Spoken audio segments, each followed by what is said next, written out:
Assalamualaikum warahmatullahi wabarakatuh. Apa kabar teman-teman online? Semoga kita selalu sehat dan selalu menjadi umat-umat Rasulullah SAW yang selalu mencintai beliau dan para umur-umur muminnya.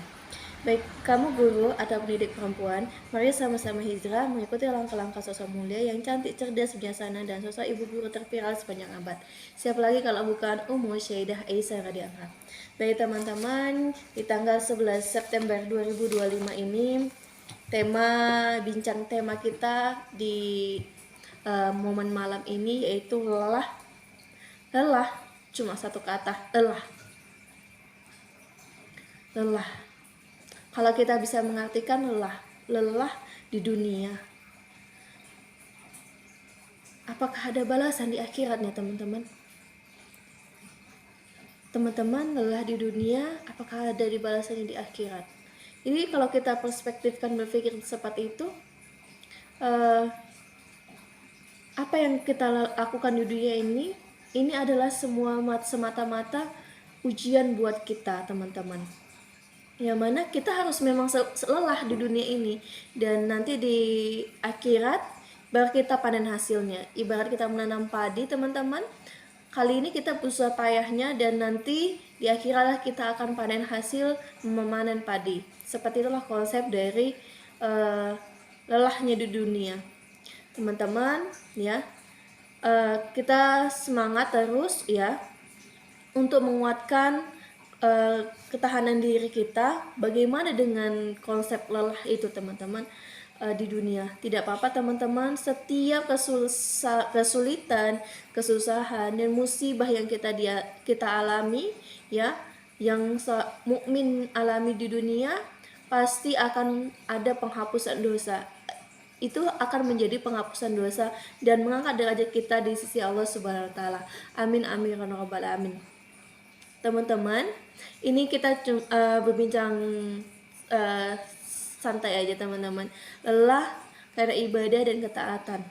Dalam hadis yang diriwayatkan oleh Syaidah Aisyah Rasulullah SAW, setiap malam memiliki waktu semangat, dan setiap waktu semangat memiliki waktu jeda. Barang siapa semangat itu untuk sunnahku, maka dia telah mendapatkan petunjuk. Dan barang siapa semangatnya itu untuk sunnahku, maka dia itu bukan untuk sunnahku, maka dia akan celaka. Hadis ini tidak secara langsung membahas tentang lelah, teman-teman, tapi mengisyaratkan bahwa semangat dan konsisten dalam menjalankan ibadah sesuai dengan sunnahnya akan membawa kebaikan dan petunjuk. Kelelahan yang timbul dari ibadah seperti salat malam, waalaikumsalam, seperti salat malam, puasa, atau haji, tentu akan diganti dengan pahala yang besar di akhirat. Amin ya rabbal alamin. Jadi teman-teman, kita berusaha meyakinkan diri kita untuk mengisyaratkan bahwa kita harus tetap berkonsisten dalam kebaikan, teman-teman. Ingat hadis yang telah dilakukan oleh yang telah disampaikan oleh Aisyah. Yang kedua, teman-teman, sakit dan musibah sebagai penghapus dosa. Diriwayatkan dari Abu Hurairah dan Sayyidah Aisyah, Rasulullah SAW bersabda, tidaklah suatu musibah menimpa seorang muslim, baik berupa kelelahan, sakit, kegelisahan, dan kesedihan, kesengsaraan, maupun duka cita, bahkan duri yang menusuknya, melainkan Allah akan menghapus dosa-dosanya dengan sebab itu. Hadis riwayat Muslim. Hadis ini sangat jelas menunjukkan bahwa segala bentuk lelah, sakit, dan kesulitan yang dialami di dunia akan menjadi sebab diampuni dosa-dosa.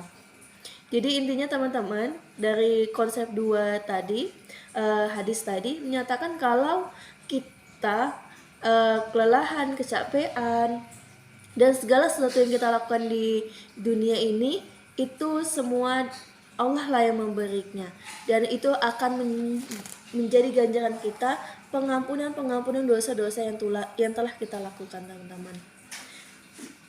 Ingat, teman-teman, Islam mengajarkan bahwa kehidupan dunia ini adalah ujian. Ujian aja begini, ya Allah, masya Allah, tabarakallah, banyak sekali keberkahan, kenikmatan yang luar biasa yang kita terima, teman-teman. apalagi kalau nanti di surganya Allah Subhanahu wa taala. Amin. Semoga kita menjadi bagian dari surganya Allah. Amin amin.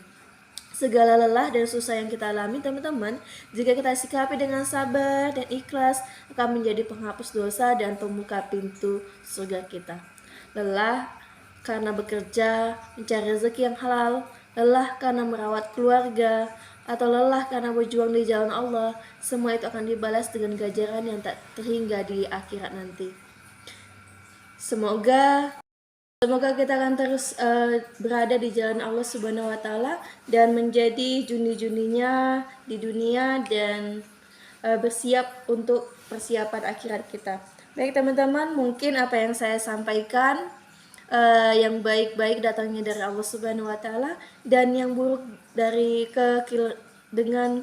dari kebodohan aku, mohon teman-teman bisa komentar di bawah dan kita sama-sama hijrah menjadi pribadi yang lebih baik lagi. Amin amin ya rabbal alamin. Mungkin sampai sini diskusi bincang kita. Saya akhiri. Assalamualaikum warahmatullahi wabarakatuh.